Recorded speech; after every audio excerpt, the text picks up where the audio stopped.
2021 жылдын 10 сентябрында 3 кварталдын жыйынтыгынын негизинде Ош гарнизондук жыйыны болуп өттү. Жыйынга Кыргыз Республикасынын мамлекеттик чек-ара кызматынын, ИИМдин ички аскерлеринин, өзгөчө кырдаалдар министрлигинин өкүлдөрү, Ош гарнизонундагы аскер комиссарлар жана мекемелердин башчылары катышышты. 3 айдын жыйынтыгын чыгаруу 0100 аскер бөлүгүнүн командиринин биринчи орун басары штаб башчысы полковник Алмазбек Абдибаитовдун жетекчилиги астында өткөрүлдү.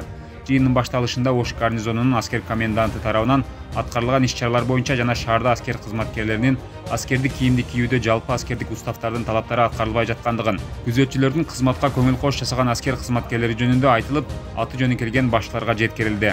Ал эми Ош гарнизондук аскер автоинспекторунун баяндамасы боюнча автоунааларды аскердик бөлүктөн айдап чыгып, өздүк курамды ташууда одуно бузулган талаптар боюнча жана аскер кызматкерлеринин жеке унааларды башкарууда жол эрежелеринин тартибин бузуу менен болуп жаткан кырсыктар боюнча күч түзүмдөрдүн башчыларына жеткирилди.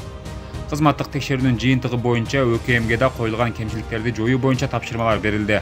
Өткөрүлгөн түштүк 2021 биргелешкен штабтык командалык жана мобилизациялык машыгуусунун жыйынтыгы боюнча баяндама жасалып, машыгуу учурунда коюлган тапшырмаларды так өз убагында аткарган күч түзүмдөрүнүн өздүк курамы жакшы жакка белгиленип, ал эми болгон кемчиликтерге токтолуп, аны жоюу боюнча тапшырмалар коюлду. Жалпы 3 айдын жыйынтыгын чыгаруу боюнча жыйында полковник Алмазбек Абдибаитов тарабынан күч түзүмдөрүнүн башчыларына кемчиликтерди жоюу боюнча катуу талаптар коюлду жана Ош гарнизонунун башчысы тарабынан 3 айлык жыйынтыктын негизинде мыкты деп аталган аскер бөлүктөргө жана мекемелерге грамоталар тапшырылды. Бул буйруктун көчүрмөсү бардык аскер бөлүктөргө да жеткирилет. Мындан ары дагы ар бир кварталдын жыйынтыгында жол ашат нерселер бар. Команда аскер бөлүктөр бардыгыңыздарга ушундай буйруктун негизинде кварталдын жыйынтыгы жыйынтыкталат. Ошол